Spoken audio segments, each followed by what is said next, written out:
Kelly, and we've got Russell Ingall with us in the commentary box. Brad Jones will be joining us a little later in this race, but Mark Oastler and I were just talking in the break about the guys up in front here, particularly the likes of Wayne Wakefield and Luke Youlden. Both those teams, both Stephen Ellery Racing and Paul Morris Motorsports, opting to give their co-drivers for the main race as much miles as they possibly can, Mark, by entering them in the Konica race. Well, that's the beauty of it, isn't it? That's the Konica series delivering on what it's supposed to do. It's a feeder category, it's a driver development category, and we're running a 30-lap race here. It's a non-championship event, but the fans love the V8 Supercars running on the Saturday.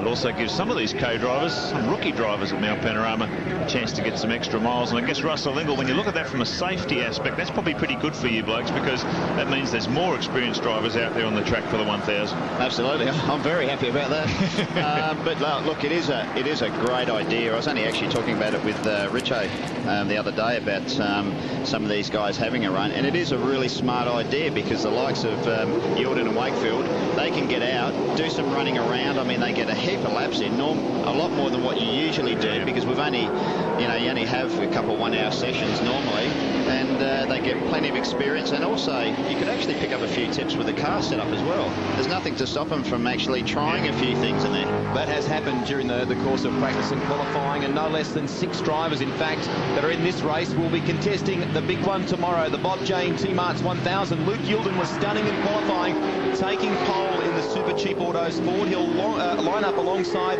another Queensland-based driver in Wayne Wakefield. Row 2, young Andrew Jones making his Bathurst debut, a rookie here, and Matthew White beside him in the VIP Pet Foods Racing Commodore. He'll be Falcon mounted tomorrow, Mark. Starting out of row 3 is Dean Croswell, the Tasmanian, making his return to V8 Supercar Racing. Michael Simpson alongside Craig Bastian and Robert Jones. We just saw Grant talking to him earlier. Terry Wyhoon and Matthew Hunt on the 5th row of the grid. Kevin Mundy is driving the car that Simon Wills and, of course, David Bernard drove to victory at the recent Queensland 500. Stone Brothers have sold it to him. We'll talk more about that during the telecast. Tim Rouse and Fonzie Mullen, regulars on the Konica Trail. Tony Evangelou and Grant Elliott, Adam 20. Phil Foster, Clyde Lawrence back on 17 and 18. Mark Howard has had some dramas with that car, a former Stone Brothers car. He's from position 19 alongside Richard Morg. A little further back in the pack, Paul Freestone and Jamie Miller will start off the back, and you can see there quite a disparity in lap times, 15 seconds. Back to Jamie Miller on the last position of the grid.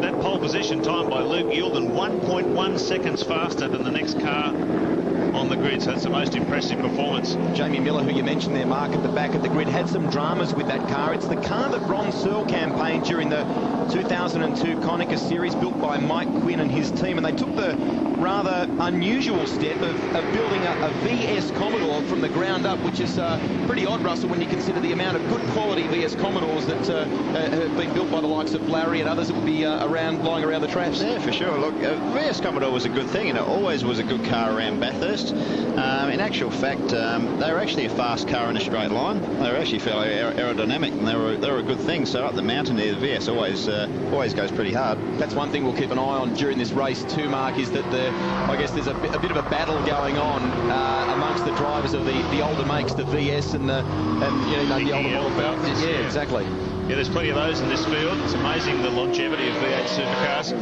And the beauty of the regulations is that they can be handed down from team to team and still provide a pretty safe and long service life. Just look at that time by Luke Youlden, Russell. That's a 2:11.42. That's pretty tidy. That's a top 30 time in the 1000k race. So, you must have been reading my mind. I was about to say the same thing. I was actually looking at it. That is actually a really good time. I like 11.4 around here. That's that'll be probably race pace for the main guys. But that's not bad. I'll tell you what, he's on the numbers. That is fairly honking. That's the second car supplied by the Super Cheap Autos team through Stephen Ellery. Here's on board with Wayne Wakefield and the Sirame Commodore. This is the spare car out of the Paul Morris Racing stable, the car that was nicknamed Astro and was unfortunately comprehensively crashed by the Englishman Matt Neal at Oran Park last year. He's on board the Actron Air Falcon as well, so we've got a few angles covered here for the Konica 30-lapper. Kevin had some dramas with that car yesterday. Went off and brushed the wall as he came up through Sulman Park, and they bent the diff housing and had some dramas with the Watts linkage in that car. They've replaced it overnight. He has had some assistance from Stone Brothers since he purchased that car. Les Laidlaw was responsible for completely rebuilding it, and he He's had some engineers and the like coming down from the Stone Brothers to give him some assistance as he got used to it, but he said it's dramatically different to the former Paul Wheel car that he's run during the 2002 Konica Series. We are just about ready to go here, 30 laps in this non-championship support race. But as we saw last year, a bit of kudos associated with this for a lot of these drivers, and a great opportunity to put some solid miles under the belt. Fantastic crowd in here as the revs rise. We're getting ready for the start. The Konica V8 Supercar Challenge, 30 laps around Mount Panorama. Wakefield has made all sorts of dramas off the start there. Marky has not had a good one. Andrew Jones grabbed all that information from his brother Brad and has used it to great effect, launching off the start up into second position in the Natrad Ford.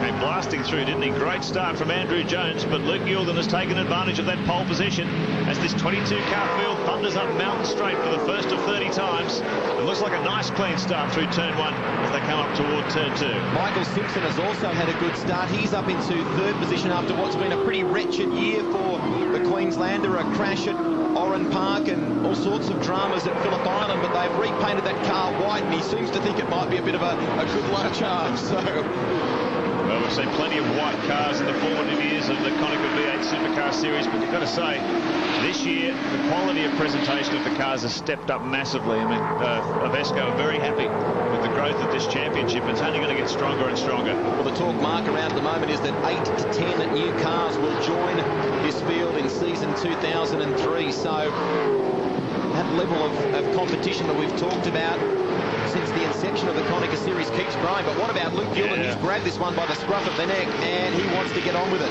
He's got the hammer down. He's already opened a few car lengths on them as they come down the mountain for the first time. Luke Youlden did a short stint with Perkins Engineering, Russell, and I remember at the time you said this kid's actually got a bit of talent. Yeah, he's a really nice guy too, like very level-headed, a little bit hard on himself when he's not, you know, sort of he's struggling a little bit, but he's a good lad and pretty calm, and I've seen the way he's approached this weekend, and he's snuck up to it, and that's the right way you've got to do it. You've got to just cruise along each practice session a bit quicker, and bang, here he is doing the business. He's opened a gap already now. Conrod Straight, looks like Michael Simpson having a look down the inside of Andrew Jones on the approach to the chase, and he's done it too. Queenslander in the older EL Falcon, and look at this attack by Wayne Wakefield under brakes. He's going to go side by side with Jones. Beautifully clean move up the inside into the chase, and he moves up into third. The 3 cars in front of Andrew Jones, Mark, are specifically being run in the Konica race this weekend, but Andrew's got a bit of a situation on his hands. He wants to race here, but he also has to conserve that car because it will be being run tomorrow in the Bob James T-Marks 1000. Look out. Wakefield sideways. And there's a bit of grass cutting right along there on the Armco fence near the control tower. I'll tell you what, have a look back a little bit further. There's plenty of ugliness happening here. Well, that's a damn good standing lap too. A 2:17.79 for Luke Youlden from a standing start. He's punching out some quick times. No, he's on it. He's got the pedal down. And he's gapped 3.6 seconds. He's gapped the field on the first lap. There he is, Luke Youlden. So he's doing a tremendous job of doing the Super Cheap Autos team proud. Of course, he'll be joining Stephen Ellery in the Super Cheap Autos Falcon in the Bob James T-Marks 1000 tomorrow. Oh, problems here early. Fonzie Mullen. And he's got a cut. He might have had an off at the chase there, Mark, looking at some of the dirt. Whatever he's done, he's cut his front right tyre. He's managed to limp his way back to pit lane. Back to the top of the mountain. Look at Wayne Wakefield now starting to put some pressure on Michael Simpson as they swing up toward Reed Park. Well, this is exactly what Youlden will want, because these two, Wakefield will start fighting here with Simpson and just allow Youlden to get further and further away. So this is good news for Luke. Bit of a blast from the past here, the EL Falcon. That last saw who had supercar duties back in 1998 at level 1. And here it is in the Konica Series, and sitting on a pretty clean pair of heels. That's a pretty state-of-the-art car behind him. I'll tell you what, that car, that EL Falcon would have done more laps around here than Buddy Dick Johnson. Michael was really excited about coming up to the mountain in this car as well. Had a really successful test at Queensland Raceway. Wakefield has a look at Forrest's elbow. Can he make it stick? Looks like it. The Cirame Wines Commodore moves through. Now he's got his head down. There's only clear road between himself and Luke Youlden. Wayne Wakefield, the winner of the Konica 30-lap challenge last year. Can he make it 2 from 2? So you can see the lap times here. Youlden comes around to complete his second, his first flying lap. Down into the chase, 280 kilometres an hour. Wakefield, Michael Simpson, Andrew Jones and Matthew White now starting to climb into the battle in the VIP Pet Foods Commodore. We'll take another look at the start here for you. Russell, talk us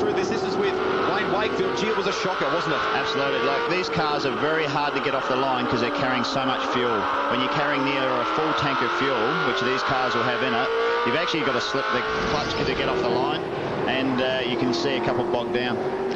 Must be one of the nightmares for the race tomorrow. I mean, the most important race in the country. You're sitting there with a packed grid and you stumble and stutter off the line. That must be one of the greatest fears of a driver starting that race. Well, I had a classic last year. I went from 3rd to 15th by sitting there on the line. I tell you what, you're looking in the rear vision mirror and you're just praying, please, no one hit me, because it can get very ugly. Despite Youlden's fairly convincing lead so far at the moment, there is a little bit of concern within that team about the potential of Wayne Wakefield. They think that he's probably a fair bit quicker than the times that he set in practice and qualifying, and they think that his times will drop fairly substantially from here on in, and there could be a chase on. And don't forget, last year he was one of the most aggressive racers on the mountain and made one of the bravest moves I think I've ever seen over the skyline. He was. No shortage of courage from the Queenslander. Wayne Wakefield has built a legion of his own supporters. They go on board with the Queenslander. His aggression is almost a trademark, isn't it? Yeah, made his name in of all things, a street sedan, a Mazda 808 station wagon. And he won an enormous amount of races at club level. And he's really struggled to find himself a regular ride in V8 supercar racing. Did a stint in the Konica series in the formative years, but always running very, very short on money. So it's great to see Paul Morris giving him a go. Oh, look at this. Picking his way through the slower traffic right in the middle of the road. How much of an issue is that for you blokes in the thick of tomorrow's race, Russell? It's a really hard thing when you come up on cars, slower cars going down the mountain. Very few spots to pass. And the thing is, you've got to make up your mind. If you're going to stick it down the inside of someone, you've got to fire it down quick, because if you don't, and you only put it in there half, someone cuts down on you, you're straight into a wall. Paul Sepranich from the Ciramay team looking on, watching Wayne Wakefield in action. Wayne, when I was talking to him last night, mentioned that this car, he found it just a little too stiff in qualifying, and despite some really aggressive attempts to match Luke Youlden's pace, he couldn't quite do it. But another problem that they pointed out to me was that the bank of tyres, Russell, that are associated with that car are pretty limited at the moment. They were using up a lot of their green tyres or newer tyres. By the time they got to qualifying, they didn't have actually many left. So, well, that could be the reason why he probably didn't punch in as good a number as what he would like. But I've seen the cars, and they're very well prepared. Paul Morris actually puts a lot of effort in their cars, and I've had a look over them, and they're a beautifully prepared car. Like, I would say they're even on the same sort of level, quality finish-wise, as a HRT car. You know, you've just got the rumour mill going again, don't you? Problems here. Car 58 in trouble. And that guy's just, oh yeah, that's coming down the mountain. So problems early. Tim Rouse in trouble there, and he's in a pretty vulnerable position, Tim. That's just coming out of the VB dipper. That's what happens when you get it wrong. Let's have a look. You have it on the replay. Oh, he might have a bit of help there. Mark, is it Howard in the background there? Look at that. So he gathered it up again, and then something's happened down through the dipper. You see the left front flopping around. Look at that. He's broken the steering. Yeah.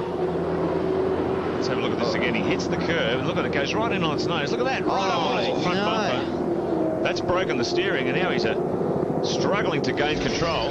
Howard was obviously tentative in the background there. He could perhaps sense that coming and wasn't sure what to do. That's not the place to have a three-wheeling car, I can give the short But he did it well not to actually keep it off the dipper wall on the exit there. He actually did well. We've got the slippery surface flags out there. Can mean oil, can mean coolant, or it can mean sand and dirt being dragged onto the track. They've certainly got the flags out there because Tim, as a result of that wild ride, dragged a fair bit of gravel onto the edge of the racetrack. Now, Luke Youlden's good work has gone down the drain now because pace car out. Wayne Wakefield's going to close right up on him. It's the story of this racetrack, though, isn't it, Russell? We see it in the 1000 every year. You can get a good gap on the field, and then one safety car period, you've lost it again. Absolutely. Well, Steve Ellery, I've come down here to really congratulate you on how well your co-driver's going, but now that's just closed all up again. Yeah, Luke's had an absolutely fantastic start there and beat Wakefield off the line and the rest of the guys and built up about a 6-second lead, and unfortunately the safety car's on its way out and it's going to close up the advantage he's got, but we're confident in Luke. I think he's going to be able to put his head back down and build that lead up again. It must bode well for tomorrow's 1,000 kilometre classic, considering how fast he's going at the moment. Really, this is only his 5th ever race in a V8 supercar. Oh, look, definitely. He's, you know, it was a big plan of ours to try and get Luke in the car here at Bathurst this year for the Konica race. And, you know, it's really good for him to go and do 30 laps today and get himself into a rhythm so that when he goes out in the car tomorrow, in the real race, he's going to be pretty much switched in and dialed in onto the circuit in the car, and because his car's exactly the same as mine. So, you know, we're really happy with the way it's going. I just hope he can keep his head down and keep doing the job he's doing at the moment. Bit of a role reversal for you too, mate. You've gone out from behind the wheel to being a team manager. How does that feel? Do you enjoy that? I'm not really a team manager this weekend. I have been for Luke most of the year, but because I got to drive as well this weekend, I've backed right off. But look, it is a role reversal, but I enjoy it. You know, it's just good to be able to give a young guy a helping hand and try and further his career. So I'm happy to be here for Luke and support Luke definitely the best I can. And, you know, hopefully, like I said, he's going to go and do the job. Great stuff, mate. Thank you. Looking forward to seeing Stephen Ellery in action coming up in the shootout a little later this afternoon. Meantime, safety car is out here at Mount Panorama in the Konica V8 Supercar Challenge. Youlden leading the way. That gap has been closed up, though, with Wayne Wakefield in second, Simpson a good job in third, and Andrew Jones in fourth. White, Waihoon, Jones and Croswell is eighth. Todd Wanless and Matthew Hunt round out the top 10. We'll be back with more action from the Konica 30-lap feature at Mount Panorama in just a moment. Not to keep thinking of Bob Jane's immortal line. Bathurst is a scary place, and it is for Mark Howard. This is his first drive up here. Churning up the dirt, the pinnacle. That's what this racing is all about, and Mark is getting there. Former Stone Brothers car, and he's gradually been getting quicker and quicker. Was pretty disappointed with himself after the first practice session, but by the time qualifying had come around, he'd improved by 2 to 3 seconds on his early performance. Trying to find the limit still around Mount Panorama. Tim Rouse, unfortunately, will take no further part in this one. What a wild ride he had coming down through the S's. Sure did. I think he found the limit. Yeah, he sure did. Let's have a look at this on the Nintendo replay in case you missed it before the break. We've got 3 angles of this. Just talk us through it, Russ. I reckon he got a little bit of a dust up from the Blue Falcon behind. I think, was that Mark Howard? That's Mark Howard. Look at this. Yeah, I think he got a little bit of help there. I'm not sure, but definitely that wheel is... Well, he was lucky to get it down through this the is a dipper, part here. He was real lucky to get here because on one wheel. Let's have a look at this from that cherry picker, and he's got no steering. Oh, bang! Yeah. It was only a light hit. That could have been catastrophic down there. Yeah. Oh. Here we go. You might see this from the earlier part. No. It's not clear there whether there was contact that set that off. I'll tell you what, the back went up a long way. He was way offline as he came across the top there. So. That's what I like about this Konica race. You can see a bit of action. Grant? Yeah, well, Paul Morris, you're playing team manager to Wayne Wakefield today. Another role reversal, but I suppose this safety car is just like a blessing to you guys. It is. The start wasn't too good. Hopefully he might be able to keep up to Luke, but Luke's been pretty slippery out there all weekend. He's definitely the car to beat. Does Wayne have the pace, do you think, to make a move on Luke on the restart? I think he does. The car's definitely good enough, and it's a long way, 30 laps around here. Once the fuel loads come down, I think you'll see a really good race. We always see it from him. He's never afraid to race. No, that's right. He's a definite racer, and it's the sort of track that suits him, so look out for some fireworks, I think. You're never nervous in the car. Are you ever nervous here watching one of your cars being driven around by someone else? Yeah, I am nervous, actually. Probably more nervous than when I am in the car. It's pretty exciting, actually. And what about tomorrow? Tomorrow is going to be good. You know, Wayne's doing a good job. The car's as fast as it's been all year. We're looking pretty good. We're very happy. Let's hope that Wayne can do the job for you this afternoon. Oh, no, he will. He'll be all right. Thanks, Paul. Thanks, mate. The car that Wayne is driving, as Mark mentioned before, the team affectionately call Astro, and if you follow the series closely, you may recall that it was involved in a massive shunt at Oran Park last year. It was the first car that Paul Morris Motorsports actually built in-house, and on debut in the hands of the British Touring Car Championship driver Matt Neal-Boyd, had a big shunt. They repaired it, and Paul's been campaigning that up until fairly recently with the introduction of a newer car. Now on board with Kevin Mundy. This is a special camera angle we've got here. On board with him, it moves along a set of rails. A reminder too, for all the V8 Supercar information you might need, links to various teams, results, etc. v8supercar.com.au is the official website. Lights out of the safety car. Okay, we're getting back to racing. Once the safety car peels down pit lane, Luke Youlden now has It's mirrors full of the Syrah Wines Commodore of Wayne Wakefield. Safety car has been a blessing because that Ford just took off in the opening laps of this race. Now Wakefield's right on his bumper. Final turn. Come on to pit straight. And we're back to racing. Luke Yilden, Wayne Wakefield, Michael Simpson, Andrew Jones, Terry Waihoon's up to 6th. Robert Jones up to 7th. Then the Croswell, Wanless and Hunt rounds out the top 10. Croswell doing a good job there in the ex-Gibson Motorsport Commodore, a car that was the sister car to the one that Greg Murphy and Steve Richards drove to victory here at Bathurst in '99. It had a massive shunt in qualifying yesterday, but the Smash Repair team here on the mountain did a wonderful job in repairing it. Bit of a late night by the team. He's back in action today. Now you're on board with Wayne Wakefield, the Syrah Wines Commodore. This always seems to be the most difficult part of a race restart, Russell Ingall, when the cars, tyre temperatures have dropped, the pressures have dropped, the cars always seem to get in a bit of trouble. Absolutely. It takes a solid lap for the tyres to get anywhere near up to pressure again. And you have to be so careful because around here you always tend to get a lot of understeer. It means the steering in the car is a little bit vague for the first lap. And when you're going down the mountain, that's exactly what you don't want. So you've got to be very careful for that sort of first, at least the first half lap anyway. At the same time, I guess you've got to be a bit on the brave side. Matthew White being very brave on cold tyres. Andrew Jones gets out-muscled. Terry Waihoon trying to come through as well and gets there. So Andrew Jones drops 2 spots in the Natrad Ford. Got ambushed there, didn't he? Oh, it looks like, I'm not sure whether he's got a problem because that's an unusual place to get past and he seems to be slowing quite a bit. Yeah, well, let's just watch this with interest. This car, driven by Andrew Jones, will compete in the 1000k race tomorrow. And look at this, Robert Jones now closing right in on the back. May just be taking him a while to, as Russell Ingall said, get those tyres up to pressure temperature. He might be taking it a little bit easy. Still hanging in there at the moment down Conrod Straight, but he got set upon across the top of the mountain there. 2 cars went past, Matthew White and Terry Waihoon, in the space of a couple of hundred metres. This is the battle for the lead now. Wayne Wakefield's tucked right up under the rear wing of the Luke Yilden Falcon. Yilden just bolted from the start. Now it looks like a slightly closer competition. The question I was going to ask you before, Russell, you mentioned about just how... Todd Wanless has a moment on the exit of the chase, gets back onto the racetrack. The question I was going to try and ask is Craig Bastian gets down the inside. Wakefield has a look here, coming into Hell Corner, and will get there. He takes over from the Parts Plus Ford. Luke Yilden now back to second, so it is on between these guys. You can't be too soft on cold tyres. At the same time, you've got to be a bit tentative. It's a delicate balance. Absolutely. I mean, it depends on who's going to be the bravest under brakes there. Wayne was pretty confident the tyres had come up to temperature and just stuck it in. But I noticed on Luke's car, it's actually not that bad in a straight line. So if he can hang on to him over the top of the mountain, I wouldn't be surprised to see him coming back again down Conrod. Well, they're trading fastest laps in the race as well. Quickest one went to Yilden at 2:14.84. Wakefield's taken 3/100ths of a second off that, so these 2 cars are very evenly matched. Wakefield has the fastest lap so far.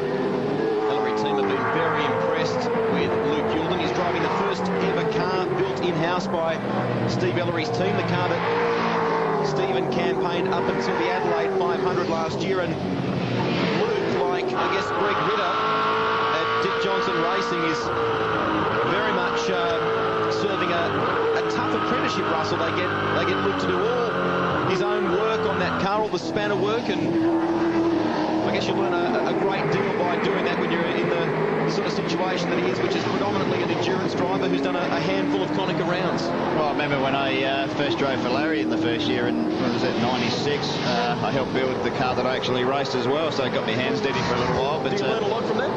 You do, actually. That was one reason, because I came from open wheelers and wanted to learn more about the car, so I got in there each morning and helped the guys out.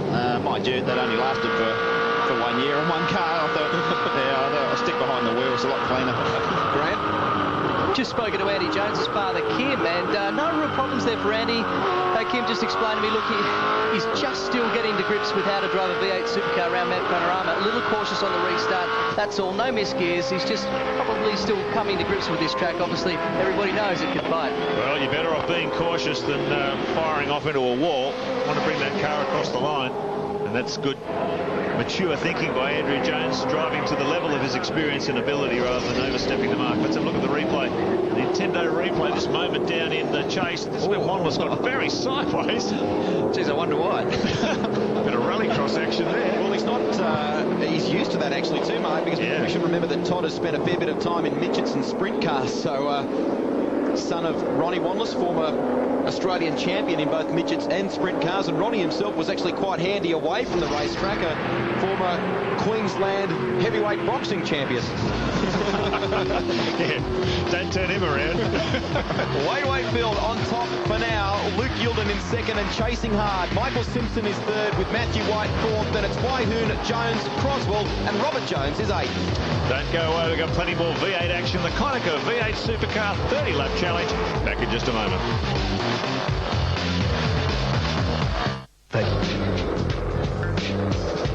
Well, we have a safety car out on the circuit, and this is why. Mundy moving up on the inside is Peter Dillman's car.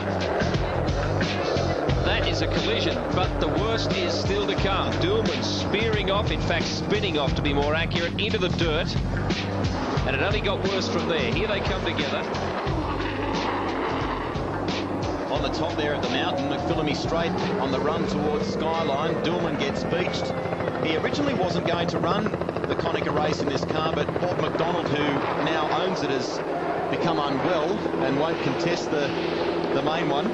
Interesting about Peter, competing in this event, Rusty, because only on Thursday he launched the career of his son Grant, who's going to be racing in Formula Fords. They've got a heavy sponsorship and they're looking pretty good for his son's debut, so Dad's unfortunately going to be copying it from his son for the next few weeks, I'd imagine. I'll tell you, Russell, when you look at that impact, what set that accident off, that was the kind of accident that stopped this race back in 1981 before they had that sand trap there. It should have been catastrophic. I actually reckon that was a half good move that Monkey did. Actually, that was good value, but that's what racing's all about. Yeah. Well, he managed to get away with it. Dillon was lucky because he slid sideways through the gravel, and we've seen cars roll over as a result of that, so he's lucky he's still on four wheels. Well, I don't know, fellas, if this is a momentous enough occasion to call this Dillman corner or anything like that. However, there is a lot of that kind of history behind Mount Panorama, and Greg Russ did a little digging, not this kind of digging, but a different sort of digging earlier this week to explain the reason why some of these corners are so famously named.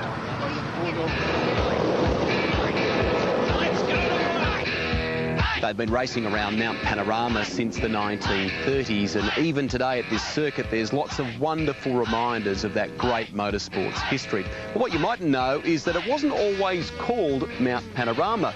This place used to be known as Bald Hill. The man responsible for turning Bald Hill into a motor racing circuit is a former mayor of Bathurst, Alderman Martin Griffin, and he did it pretty cleverly too, under the guise of it being built as a tourist road. So now, here at the end of Mountain Straight is what's known as Griffin's Bend. The undulating section of track is known as Sulman Park, named after Tom Sulman, who began racing here in 1947 and was tragically killed on Conrod Straight in 1970. At the end of the straight at McPhillamy Park, the track drops away big time, and all that's left is a pretty daunting view of the sky, hence the name Skyline. More recently, that part of the track's actually been renamed Brock Skyline. From there, it's a steep descent down some S-bends, the S's, and you arrive here at the Dipper, one of the most exhilarating corners on the track, and some say it's even more difficult to negotiate than America's famous corkscrew at Laguna Seca. Forest's Elbow has been the site of some big crashes over the years, more recently Jason Bargwanna, and who could forget Dick Johnson spearing off into the mulga in the Green Falcon. But this corner was actually named after a motorcycle racer, Jack Forrest, who crashed at this bend and cracked his elbow. The fastest part of the circuit is known as Conrod Straight because drivers used to fear blowing the connecting rod or conrod in their engine while doing speeds over 250 kilometres an hour coming down the mountain. And that leads into the newest part of the track. Built in the late 80s, the Chase was designed to slow the cars or bikes down because they were getting airborne over the final hump on Conrod Straight. Two drivers with the same surname have both made their mark on Australian motorsport, Bill Murray and Gelignite Jack Murray. This corner behind us was named after Bill Murray, who ploughed into the sandbags there in 1946. And one of his cheeky rivals later used charcoal to inscribe the term Murray's Corner into the fence. And this corner here behind us they call Hell Corner. One corner you'd be very happy to see if you could make it to the end of the race. But one hell of a corner on the opening lap. As we continue under the safety car, there is a sad footnote to that story from Greg Rust, and that is the famous motorcycle racer Jack Forrest, in fact, passed away only 3 weeks before this event. And, of course, on behalf of all the team, our condolences to his family. Indeed, here's the Dillman car. It's been brought back from the top of the mountain. They're trying to check it out and see if there's been any damage. They might try and get him back into the race, but Brantley's there. Yeah, well, Peter, that was a pretty dicey moment there over the top of the hill. How do you call it? Yeah, oh, well, it ain't a place you can pass, so whoever the clown was behind me will have learned to do something about it. They're asking you now to fire the car up and get back out there, mate, so best of luck. We hope you can make the most of the rest of this race. Pretty fired up himself, isn't he? Obviously didn't think it was a good move, but the other guy did. Actually, I think it's my old car from a couple of years back, that car. I think it is an old Larry car, you're right. And Kevin Mundy, I think it was involved in the other side of the altercation in the brand new car that he's acquired from the Stone Brothers team, the Queensland 500 winning car. He's been taking a bit of time to get acclimatised. He's found that the seating position in that car is quite different, Russell. You sit much closer to the transmission tunnel, and the just I guess that the layout of the car is much different to the car that he's been campaigning for the bulk of the Konica series. So just I guess the way development has come along, things have changed, haven't they? Well, they've even changed a bit more. Let's have a look at this new simulcam technology which we're introducing this year at Mount Panorama, and that's just showing that accident in sequence. Look at that. It's frame by frame. It's what you call slow motion, and simulcam has the ability to be able to break it down for you, so you can see incidents like that as they happen frame by frame, and just perhaps how they kicked off and maybe what the cause of it was. Oh, great, guys. So that means every time we have an incident, you can do this and you can really nail us. Yeah, thanks a lot. You're going to be frozen in time. All those savings from the past 12 months, Russell. Yeah, my mates from CAMS are going to love that bit of technology, aren't they? Yeah, you've done me a great lot of favours. We're making life harder for you. Well, on that note, thanks very much, Rusty. We'll nail you for sure. And thanks for your contribution for the Konica Series race today. Absolute pleasure. Thanks, guys. Best of luck, mate. We look forward, of course, to seeing Russell in action on the circuit in the big one as we are ready to resume here. And, of course, Brad Jones will be next to step into the commentary box. We welcome his comments very soon. Restart underway in the 30-lap Konica V8 Supercar Challenge on the mountain. And boy, oh boy, this is a non-championship round, but next season should be a beauty. Robert Smith having a look at Dean Croswell. There's contact there as they come into Hell Corner. Not enough to do too much damage, but it's slowed Croswell's pace up the mountain. And here's some tyres squealing there. I think some of those cars were getting into trouble through Hell Corner. Oh, looks like there's some damage further back in the pack. I mean, something flying off back there as that field came through turn one. As they head up toward the mountain now. Craig Bastion, I think it is, all over the back of Croswell. That was it. Car 68 in big trouble. The Shane Beekoff entry driven by Phil Foster. And he has had a monumental crash there. Just to that long shot of Mountain Straight, you can see something going wrong down in the pack, and that's the result. Metal cork steel Commodore. Bonnets come flying off. There's bits and pieces of that car missing all over the place. There's gravel brought onto the track as well. So Brad Jones, I think we might see another safety car. Yeah, I can't believe how many are having in this race. It's certainly not conducive to great racing in terms of repetition, but it's then we've got another stopped car. Kevin Mundy. That's got some damage to the front right there. You can see that's his brand new car, the one we've been talking about, the Queensland 500 winning car. I wonder if that damage is a result of that collision with Peter Dillman. Could be. Well, Paul Morris was speculating on the fuel load getting a bit lighter in Wakefield's car. Maybe it won't now with all these safety car laps. Let's have a look at this on the Nintendo replay now there. There's a big squeeze over to the inside of the road. So Phil Foster has been on the receiving end of that. Look at that, Mark Howard coming up the inside, ricocheted off the car in the middle. That's collected Phil Foster, and he was an innocent party. And look at this. I just wonder if Phil Foster was perhaps a bit spooked because it was Kevin Mundy on the road in front of him. Foster slowed down. Obviously what's gone on to the immediate left of Phil Foster hasn't been good. And you can see Mundy, by the looks of it, limping up the hill in front of him there. Yeah, well, they're going off everywhere, as you can see from the end of that. Oh, Robert Jones. Boy, oh boy. Accidents aplenty here in the Konica V8 Supercar Challenge. R140, Clyde Lawrence, the old DS Commodore. Boy, there's some damage out here. The Konica 30-lap challenge, and there is plenty of damaged cars. Let's have a look at this on the Nintendo replay, Brad. He's got in there a bit high, run a bit wide, and this is one of the most unforgiving circuits that you'll ever get to. You brake on your way into there, and usually you're off the brakes and giving a bit of squirt. He's run in there a little bit too deep, braked pretty hard, but just understeered straight into that concrete wall, and not a happy camper looking at the body language. Doesn't give you a break, does it? We've got concrete walls right around this circuit. No mercy. Clyde Lawrence tries to limp it back to pit lane. Michael Simpson seems to be in trouble as well, so they are... Boy, there's some big trouble here in this Konica V8 Supercar race. Rejoin us for the action shortly. Wakefield leading the way from Youlden. White, Waihoon, Andrew Jones fifth. Then it's Croswell, Craig Bastian and Matthew Hunt. Tony Evangelou and Todd Wanless round out the top 10, but there are damaged cars all over Mount Panorama. Hopefully they can clear it up when we come back.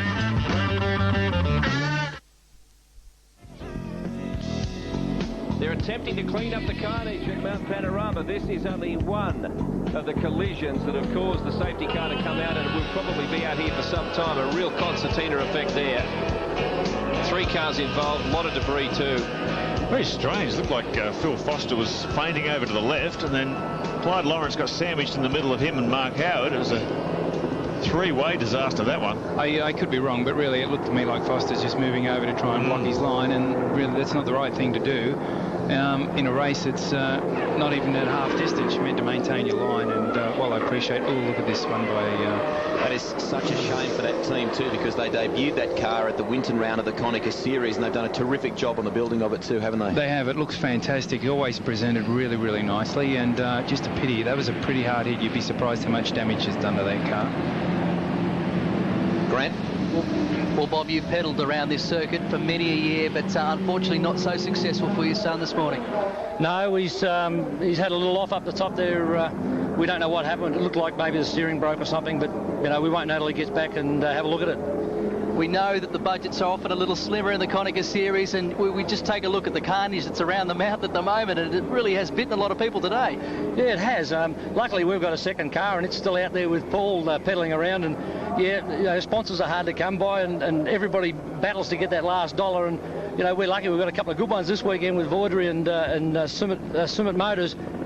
And we just want to put on a good show for them, and unfortunately our main car's bitten the wall. All I can say is thankfully your panel beaters. Yeah, I know a good panel beater, yeah. Well, mate, it was part of the learning curve for the young son. You don't think it's going to put him off any? Oh, he's had bigger accidents than that. Look, he's going fast, slowly, as we say. He's learning the traps. This is a place that will bite you if you make a small mistake. We're not sure if it's his mistake or a mechanical failure, but no, we'll regroup and we'll be back here and we'll get that father and son in next year. Do you know, Bob? Thanks, mate. Yes, it's bitten a lot of people over the years, Mount Panorama, and rebuilding cars has just become part of the weekend for so many people. Oh, no! And damage here. Now, this is not one of the most glamorous garages in the V8 paddock, but it is one of the most important. If you've got a crumpled car, well, this is the place to bring it. It's a one-stop, non-stop, fix-it-up shop. And the best thing is, it's free. There are 37 members of the Smash Repair team, 25 students, 12 supervisors. And every year, you'll find them here, bashing Bathurst victims back into shape. This year, they've got a new mobile headquarters. It allows the team to travel to every V8 race on the East Coast. And when the mountain gets tough, they get going.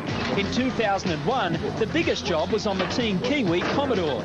It came in at 4 p.m. on Saturday and was returned ready to go at 8 a.m. Sunday. When we say, yes, we rebuilt that car overnight, we do have to be a little bit more fair to the panel shops, if you like, in that we've got 4, maybe 5 guys working overnight. And if we say we repaired that car in 10 hours, it's actually 10 hours times 5, which is 50 hours, which is 2 weeks' work in the panel shop. Now, in the unlikely event of a crash-free weekend, the team still has plenty to do, and this year's project is a complete rebuild of this V8 Ferrari 355, which was a total write-off after a big crash on the mountain 3 years ago. It's getting a total restoration job so it can take its place in the National Motor Racing Museum right here at Bathurst.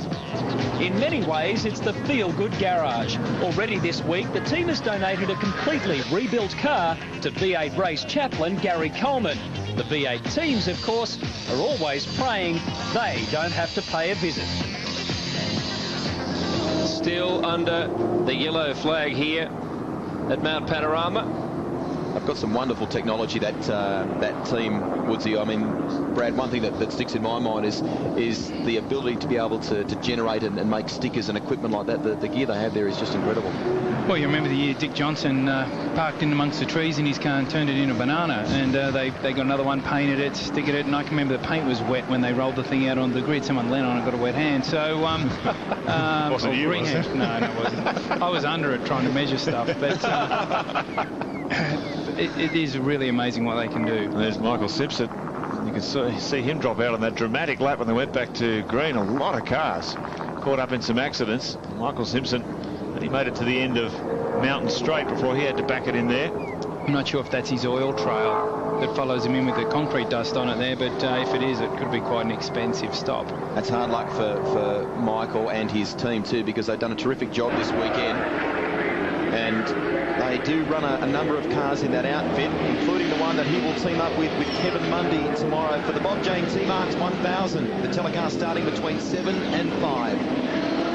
Yeah, it's going to be a great race. And one man I know who's looking forward to that enormously is our co-commentator, Brad Jones. Boy, John Bow's been on fire, hasn't he? Hasn't he got some speed out of that thing? Wow, he's some operator, fantastic bloke. The crew have done, a great job. I just can't speak well enough about what everyone's done. We're looking forward to seeing him in action later on this afternoon in the shootout. That should be special. It should be special. Hopefully he can roll HRT again. And the Commodore's usually a little bit better over one lap, but we've got a few tricks up our sleeves to try and get some meat in the front tyre. So hopefully we'll shake him up a little. What really impressed me though was you guys missed that one and only session on Thursday with that engine drama early in the session. I think the car only did a lap or two. So you missed all that sorting time, and then in that second session yesterday, you just knocked it into shape so quickly. That was very, very good. Well, we had some problems. The throttle jammed in the start of that session. Russell hit me and bent the steering arm, and so we really only got half of the second hour session. So John's done a fantastic job with the guys to get it as competitive as it is, because I can tell you, being in our tent on Thursday night was not a very pleasant place to be. There was plenty of tension and plenty of aggression, and I don't think there was one happy camper. No. So to come out and go as fast as we can in this field is just great. Have the resources been stretched this weekend? Because the car that Andrew's campaigning in this race and the big one tomorrow is the original car you guys first acquired, the ex-Tony Longhurst car, and the car that Andrew ran in the Konica round at Winton. But obviously you need extra people to... Well, yes, that's true, but we've made a point of not sacrificing anything with the two lead cars to do this project with Andrew, and it's run primarily by Tim James, who's one of our guys, but the rest of the people that work on that car from Wodonga TAFE, and they're all the guys that are training to try and get a job in motorsport. It's a fantastic way of getting into the business, and they run it basically, and we just obviously cast an eye over it and keep a finger on what's going on, but really it has not affected what we're doing one little bit. I thought it was good the way Andrew approached the early laps of this race, Brad, because he's still very, very green in terms of Mount Panorama experience. He didn't get stuck into it on that warm-up lap when the car felt a little bit skaty. So he's obviously got a pretty cool head on his shoulder. He's very impressive. He's very impressive the way he's attacked it this weekend. I think he's done a really good job. I'm sure that the task is a bit tougher than what he thought it was going to be, but he's really getting on with it. Just a reminder, the numbers on the bottom of your screen are the numbers to ring for our SMS promotion, your chance to get involved in the program, or in fact, if you dial alerts, keep up to date with all the happenings on Mount Panorama on race day. Chats, of course, gives you the opportunity to fire a question at one of our drivers in the commentary seat, and their favourites will be answered during the course of the day. So an exciting opportunity. Great innovation that is. You must register today for that. So get on the phones now and register for that SMS facility. That is just fantastic. Lights are out on the safety car, and we are set to resume racing. Will we get some decent laps under our belt? We've spent a fair amount of time in this one behind the safety car. It's been pretty frustrating, but you get the feeling that we're going to have a great battle here between the hard-charging Queenslander, Wayne Wakefield, and the youngster in behind him, Formula Ford star, Luke Youlden. And Matthew White now. White's right in there as well. As a result of that safety car, he's climbed right onto the back of Yilden's Ford. Terry Whitehurn's in there as well. Andrew Jones. Terry Whitehurn's doing a great job in that car. That's an ex-DJR car, and he's really doing a good job to get it up into that front bunch the way he has. These guys have got to stay cool on this restart. This is where all the dramas seem to happen. Brad, we were talking to Russell Ingall earlier. Those opening laps when the cars are still, tyres aren't up to temperature, it always seems to cause problems. Exactly, and there's really no reason to. I mean, it's such a big circuit. You don't need to be blocking people. Wow, this is going to be a ding-dong, guys. And you can't help but think there's going to be some contact here before long, can you? Well, it looked like Yilden just pulled the nose of the Falcon back a little bit there as Wayne Wakefield moved over to cover his territory on the approach to turn 2. You know, I used to go and stand at the kink at Lakeside and watch Wayne Wakefield go through there and then dash up to the top of the track as quickly as I could to watch him in that 808 Mazda wagon. It's just, I could not believe anyone had ever driven a station wagon that hard in their life. That was a fire-breathing rotary, wasn't it? It was just a fantastic machine, and it's wonderful to see him progressing from that to V8 supercar racing. Paul Morris is... I tell you what, he's using a lot of the road here. He is certainly having a go at trying to put a buffer here, and he's not taking too many prisoners. Matthew White in 3rd place. They come down the mountain. Let's hope we can get back to stringing a few solid laps together in this Konica 30-lap challenge. Mount Panorama. Luke Yilden was the pole man, 1.1 seconds faster than Wakefield. Now well into the race, and Wakefield has responded. He certainly has, but the thing about going fast here is a lot to do with comfort. If you're comfortable in the car and you just stroke it along, the time comes. Straights are so long that you only need to gain 1/10 of a second coming out of a corner, and it can end up being 4/10 at the end of the lap. So really what Luke Yilden's got to do is not let him get out of sight and just stroke it along. Make sure he's comfortable and he can get the most out of the car, and the most will come out of him. 6 drivers in this race are backing up to contest the Bob Jane T-Marts 1000 tomorrow. Yilden has a look, a locked break as they come into the Caltex chase. But he had a good look there, didn't he? He definitely did, and he came from a long way back. So he's not afraid to have a go. Luke Yilden, of course, the son of Kent Yilden, who was a master of production car racing back in the early 1990s. Gee, that makes me feel old. I used to race against his dad. That's right. He used to race the Bear. I wasn't going to mention that. They used to call him the Bear. Of course, I was a kid in those days. That's right. Steve Ellery's team have been super impressed with Luke Yilden. He's contested a couple of Konica rounds in this car during the year. And as we mentioned before, has basically spanned and prepared it himself, has come on board for the Enduros and has just fitted in superbly. He doesn't actually have, beyond the Enduros with this team, anything more solid for next season, but you could do a lot worse than Luke Yilden, couldn't you? You could, and I think that what they've done with this class is fantastic. The way that our practice sessions have been cut back to being ridiculously short, if you want a driver that's not in the car all the time to have half a chance, this is the way to do it. And I think the Morris team and the Ellery team, congratulations. You've done a fantastic job giving a couple of guys an opportunity to get in this class. Brad? Well, guys, if you thought it was wild out there, spare a thought for the Howard Simpson racing team, because they lost 3 cars in the 1 lap, Rex. That's right. All 3 gone. All 3 were looking good. They took on a real challenge, this team, and yeah, it's all gone to tears in 1 lap. But the boys have picked themselves up and we're preparing our 4th car for tomorrow. So yeah, a bit of fortitude there by the boys. You work part-time, obviously, for the Stone Brothers, doing data work, and you're also working here with Michael Simpson. He's really been such a hard charger this year, but has the worst luck of anyone I have ever seen. Yes, we really feel for him, and Stone Brothers have got myself and Jimmy Stone and Campbell Little have helped them with the setup, and their cars have gone the best they ever have, and looking good, and you can see the result. It's a pity.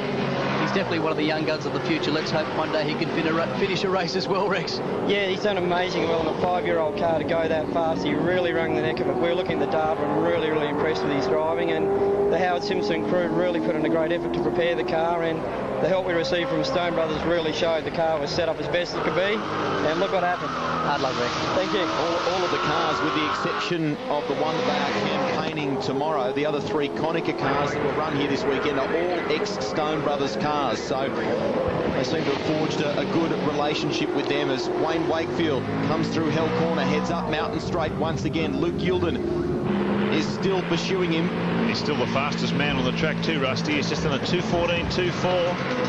So that's the fastest lap of the race so far to Luke Youlden, who's in second now, right behind our race leader, Wayne Wakefield. Matthew White in third, Terry Waihoon, Andrew Jones, Dean Croswell, Craig Bastian and Todd Wanless in eighth. We are just over half race distance in the Konica V8 Supercar Challenge. Stay with us, more in just a few moments.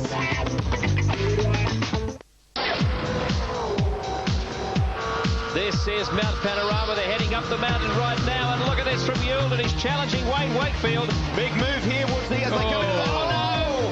How dangerous is that? Oh! Wow, Luke Youlden just pulled the nose of the Falcon back at the critical time, but he was getting run right into the side of the concrete wall. That was dicey stuff. Really, that's not the sort of thing you do around a place like this. Well, how much has that fired Luke Youlden up? That's the question. The parts plus Ford in second position. Wayne Wakefield, the Cirame Commodore, leading the way. I'm surprised you don't see smoke coming out the window of Youlden's car. He will be, there's a fire lit under him now, and I'm telling you, look at him come at him. He's after him, and he's going to hunt him down, and he's going to knife him to death. Not literally. Not literally, but when you were young? Yeah, you'll never guess. I was a hunter as a child. Oh, look at this. He will not be happy. He's really closed in on him across the top of the mountain. Flames belching from the exhaust of the Cirame Wines Commodore. What Luke needs to do here, he needs to be calm, because he'll be incensed that they've gone through that thing. His heart will be at about 210, but I tell you to his credit, he's closed the gap. He hasn't locked the brake. He hasn't overshot the corner, and he's got a bit of a sit on him. Now, the Falcon's a little bit stronger, I think, than the Commodore down here with the slipstream. We'll just see what happens, but he's coming after him. Luke Youlden in the tow. Will he be close enough? Doesn't look like it at the moment as they go. Having said that, Youlden snaps to the inside, side by side, down into the chase, and Youlden makes it stick. Yeah, that's a bit interesting. He came from a long way back there. I'm not quite sure what's going on there. You wouldn't think that he would run him down that fast. Yeah, you wouldn't expect to get that sort of advantage, so maybe he's got a bit of a problem there. Maybe Wayne was a bit slow coming out of the elbow. There's the nephew in the Natrad car doing a great job, I must say. We knew you must say that. Being one of the Jones boys. No, but seriously, he's come on well this year, hasn't he? He is. He's struggled a bit with the Formula Ford, but really, every time we've put him in one of the supercars, he's done a very, very good job. And his brief before this race started was go out, circulate, and do a good job, and stay out of trouble. Well, Kent, you're a racer yourself. You must be very proud of your boy there. That was a good move. Yeah, it was a great move. It was obviously got a good exit coming onto the main straight. It's a gutsy move coming down there. It's pretty quick. The car gets pretty light, so it's a gutsy effort. How about that Wakefield squeezing him up the mountain? Yeah, I think that was pretty fair. I mean, if I was in that position, I'd be doing the same thing as Wayne. Luke's obviously had a go at him and then pulled out right at the last minute. That's what you got to do, so play it smart and safe at this point. Well, there seems to be plenty of this sort of stuff going on in the Konica series, and plenty of pride on the line. Yeah, it's a pretty lively sort of series, isn't it? I think the guys down the back, the skill base probably maybe needs to be improved a little bit. The guys up the front are doing a great job. Keep up the good work, Ken. Thank you. Yeah, he knows what he's about. 1991 Australian production car champion, long-time employee of the Ford Motor Company, in fact, Kent Youlden. And he's raised a fine boy in Luke. He's certainly got some speed, showing all the speed and talent of his father. As they come across the top of the mountain, look how close Wakefield goes to the concrete wall as they come up past Reed Park. Smoke puffing from the car. You can see how hard that Cirame Wines Commodore is leaning on its suspension. Now, Youlden is pretty determined to take this one out, but have a look how hard he's trying. This is... He's over the chase. The chase there, yeah. Wow. He's definitely having a go, and Wakefield's trying as hard as he can to stick with him, and that's going to be the trick with 10 laps to go. He needs to not let him slip away. So one thing's for sure, Wakefield's faster down through all the S's and the dipper and all that sort of stuff when they're on the straight. Now, what will be interesting about this run onto the straight is, let's just see how the Falcon goes compared with the Commodore, because the distance is similar to when the pass went the other way. So we'll see what sort of drag along the Commodore gets. It's amazing when you look at the frontal area of those cars. The AU Falcon seems to have a slightly smaller frontal area than the Commodore. The Commodore is quite a large car, the VTVX series, isn't it? And I've got to say that usually Paul Morris has got a very, very strong engine in his car, so maybe maybe Wayne missed the gear before, because the gap was about the same. And as you saw with the slipstream, he didn't even close up. But there's not much difference in speed between these two. They're certainly going punch for punch. Just getting back to Kent Yulden's point there about the series. Next year, the Konica V8 Supercar Series will expand to 6 rounds, and 2 of them will run alongside the Championship Series at Adelaide and at Eastern Creek. These guys will be competing like they are this weekend beside the Championship Series in their own race, and they've also got some standalone rounds, so the series, Brad, continues to grow. And when you look here this weekend, first ever champion Dean Canto, he's partnered with Max Wilson in the main race tomorrow. Simon Wills recently won the Queensland 500. He's the second ever champion in the series. He'll run with Team Kiwi tomorrow. And Paul Dumbrell, who won the championship this year, well, he's lining up alongside Larry Perkins. It's a great feeder category, and certainly something that we're looking at as a team for us to grow and have another car in the main game is a bit too much at the moment. But for us to run a couple of Konica cars, it's not that big a deal, and it's certainly an area that I'm sure a lot of the other V8 teams are looking at getting into as a bit of a feeder in terms of sponsor, personnel, and drivers. Could you see Andy ending up in that situation next year, maybe? If his father had enough money, I could. Yeah. No, we're hoping to put Andrew in a Konica car next year. That's certainly the plan, and that's why he did the 2 races this year. And as I said, I'm very impressed with the way he's going, and he's very professional in his endeavour. He's certainly not lacking for information. John and I punish him to death with information, but he's doing a good job. Being chased here by Dean Croswell, the 1997 Commodore Cup champion, who's no stranger to V8 supercar racing. You may recall at Mallala in 1998, he was first V8 supercar privateer home. In those days, he was running with Bob Tyndall, but this weekend has hooked up with the Robert Smith Trucks team. Look at this. Former Gibson Motorsport Commodore, and boy, oh boy, despite its crash yesterday, Croswell is having a real go here. Well, it's funny, he's not sitting in the slipstream of the car in front. He's hanging out there in the fresh air. Maybe the engine temperatures might be climbing a bit now. He ducks in behind Andrew Jones. They thunder down Conrod Straight. Look at this, over the white line, hard to brakes. Around over those bumps. That's one of the things this year. The car, I'm sure that they're closing up there, aren't they? Yes.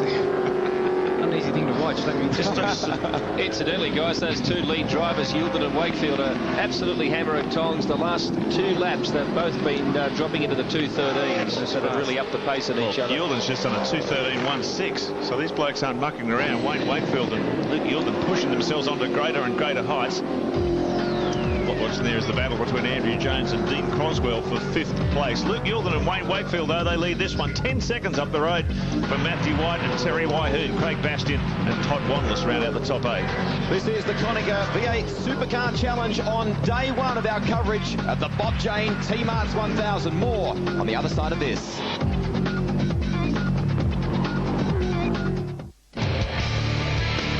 This is the battle for 5th place in the Konica Challenge. It's Saturday, Mount Panorama, and Jones still holding out Croswell, but this is further back in the field with Elliott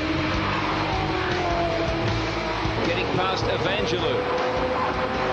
So battle's going on right throughout the field here, and even in some of the older generation cars, we're seeing some good stuff, Brad.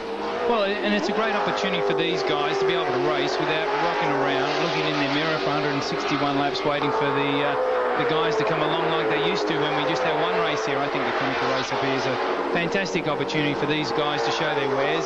We have the really fast young guys at the front. We have these blokes that wanted to come up and drive at Bathurst in front of the big crowd, rocking around here. And doesn't matter what level of driver you are, this is a great opportunity to compete in a V8 supercar here. Well, this is a great battle on board. Look at the face of concentration here. Wayne Wakefield 1.9 seconds behind race leader Luke Yulden. Yulden's dipped down again. He's into the 12s now. A 2:12.89. Here he is, the race leader. So he's consistently dropped the race pace and the lap record throughout this one. And that's about how fast I think he'll need to be going tomorrow. You're going to have to be, 12s, 13s or better to be able to stay in the race. Well, he's shown he can do it. Isn't it great? This is what I was saying, the advantage of this Konica 30-lapper. A driver can get out there and dial himself in, and he's done it progressively throughout the races. He's got into his rhythm. And if you have a look at the mirror on the left-hand side of that car, give you an idea how close he and Wayne Wakefield got when they were doing that braking dice up into turn turn 2 that they've had a bit of a touch and his mirror's been in. Luke Gilden made a pretty big statement in qualifying yesterday. 1.1 seconds faster than Wayne Wakefield. Made it his intentions, I guess, pretty clear about what he wanted to do in this Konica V8 Supercar Challenge. Wakefield, the defending winner of this race. If you, as Grant mentioned earlier in the telecast, bear your mind back to last year. It was a great fight between himself and Matthew White. He's doing the chasing now. We drift back and look at the battle for 5th spot. Andrew Jones has it at the moment, but Croswell closing right up under brakes. He really does close up. Yeah, he does. Chase, doesn't he? He certainly does. It's one of those things, I guess, you know, when you've got someone braking in front of you, you can get a bit of a mark off them. And the trick for Andrew here is not to be looking in the mirror too much, not to be watching him. Try and concentrate on your game ahead, but by the same token, you don't want to let him slide down the inside, which is what he's setting himself up to do here. So quite an interesting dice. It's a great race experience for the both of them. When I was talking to Dean yesterday, he'd been beating himself up pretty heavily over that crash that he had in qualifying. At the time, he was 3rd fastest, and coming down the mountain, he turned the car around and did some pretty big damage to the back end of the car. And what made it worse was that Robert Jones is basically, or Robert Smith, I should say, has been driving that car for the bulk of the year. And the first time that he let someone else, a youngster, step in and have a drive, Dean thought he'd let him down, but boy, oh boy, he's redeeming himself here. Great drive from Dean Croswell. He's certainly driving the wheels off. He's got the back hanging out. He's climbing over the curbs, get the front wheel lifting in the air. That's a sign of somebody that's driving a car hard, and he's certainly out after Andrew, and he's gunning for him pretty hard. With 4 laps to go, the gloves are probably going to about to come off. It's a shame we haven't seen Dean Croswell in action more. He really he came onto the scene in '98, won that privateer race at Malala. Everyone thought that might have been the beginning of bigger and better things, but so many times in motor racing you see these bright lights appear and just as quickly they're switched off. You do, and unfortunately a lot of that's related to money. These are very expensive cars to run. You've got to have people that have a lot of faith in you. You've got to have very clever people working on the cars and preparing them, and you've got to be very, very committed. So to get the whole package together is a very, very difficult thing to do. Dean Croswell, Andrew Jones, battle between Ford and Holden, right up and down through the pack. Luke Gilden continues to lead this one, 1.8 seconds over Wayne Wakefield. That's Matthew White, Terry Whitehead on their own. This is the battle for 5th. Andrew Jones and Dean Croswell. It's been going on for lap after lap. These two cars very evenly matched, both trying to force an error as they thunder down Conrod Straight once again. Swinging into the chase now. There's some bumps right where Andrew's car is now. And what happens is that's the point where you're just starting to get on the brakes, and certainly the first couple of times you come through there, it's really unnerving because you're doing 293 k's, you hook the thing into the right-hander, try and stay flat, get on the brakes, you're trying to ride the car over those bumps, pull the car up and turn into the left-hander there.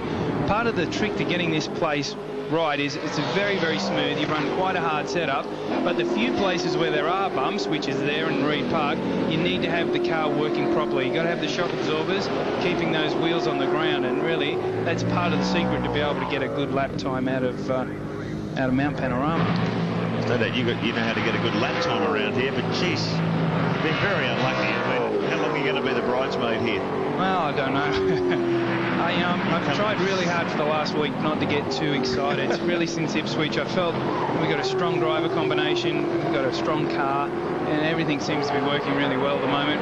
Form is good at this time of the year at Ipswich. You know, the drivers both myself and John made silly mistakes and got penalised for them. So it's just, you know, really we've got everything right, I hope. All we need is some luck, and at Bathurst, luck plays a part. Well, it really is a spin the bottle sort of track, isn't it? They always say the guy who wins, just everything started to fall their way, and if one weekend it's gonna point your way. There's no doubt about it. Well, we'll see. I hope so. Just to mention too that tomorrow our telecast, we are on air live on the eastern states between 7 in the morning and 5 in the afternoon. The good news is that after much, I guess, chat amongst the fans, we are going live throughout Western Australia tomorrow morning. So the telecast will start early. Get up and get the cup of tea boiling early. We're on from 5 a.m. tomorrow morning in Perth, and you won't miss a moment of the action. It's all coming to you live. Oh, there we go. A bit of a moment there. Hang on to Randy. He's got a very low, very slow exit speed from this corner. This may be where Dean Croswell pounces unless Jones can recover.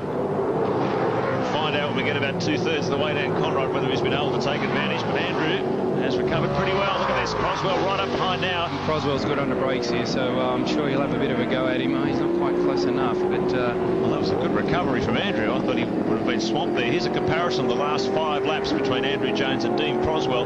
The green box denotes that he was faster on that lap, so you can see Croswell has been outpaced on 3 of the 5 laps. And you see that really they've dropped a second off in 3 or 4 laps, so what that tells you is Andrew's driving a little defensively. He's trying to keep in front, and the trick is to do that and not lose too much time. But I'd say that no, he's moved over to block himself too, by the looks of it. Now he'll duck maybe down the inside and have a shot at him there.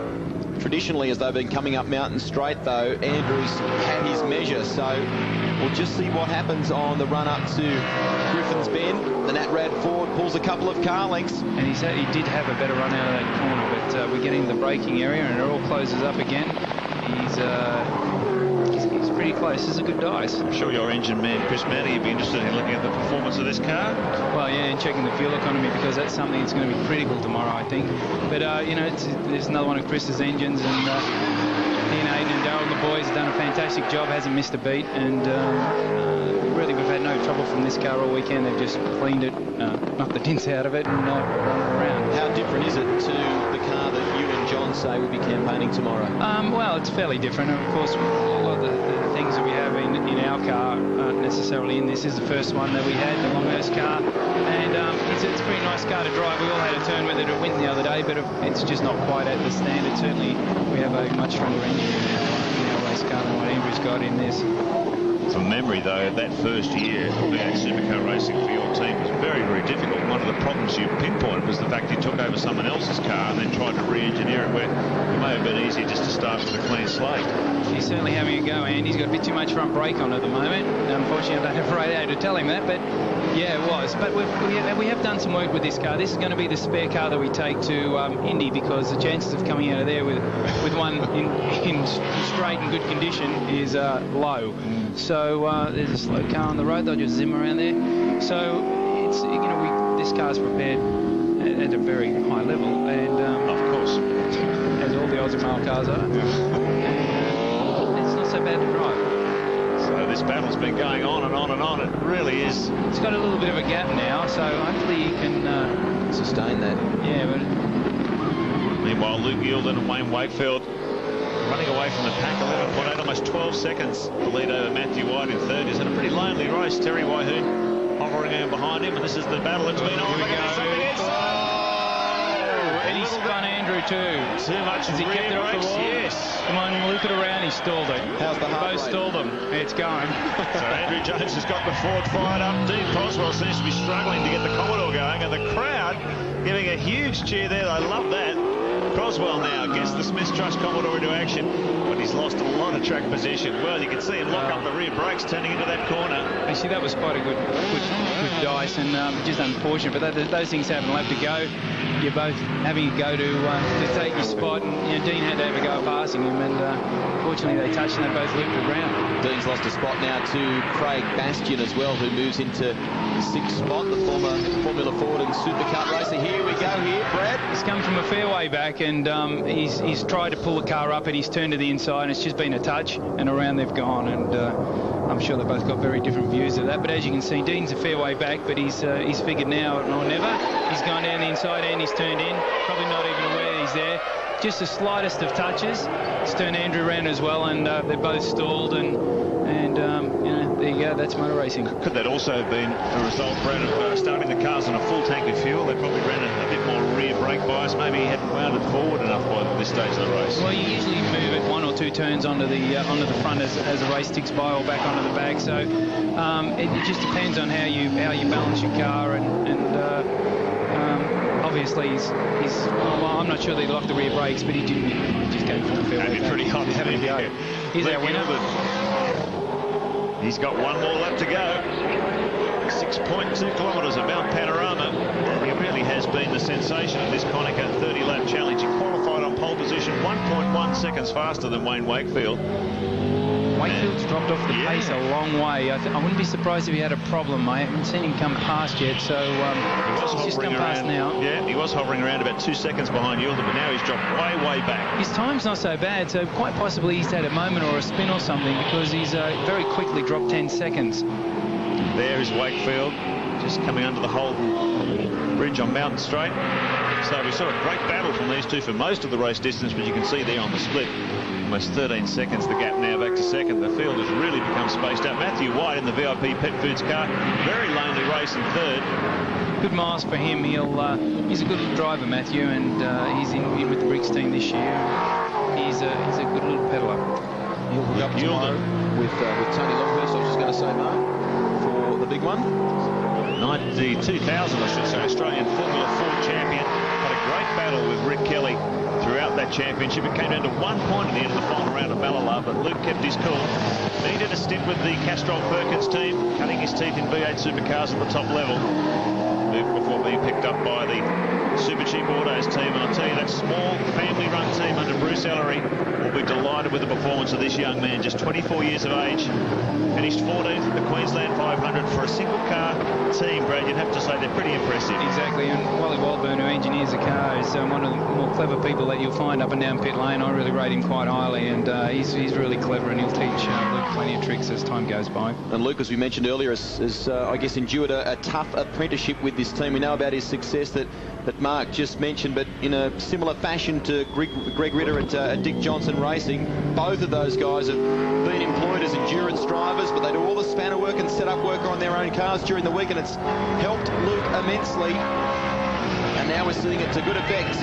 In V8 Supercar racing terms, Luke Yilden will take out the Konica V8 Supercar Challenge. Well, could that be a portent of things to come, Brad Jones? Don't see Falcons winning V8 Supercar races very often. Hopefully you'll see a white one with Ozymal all over it winning one tomorrow.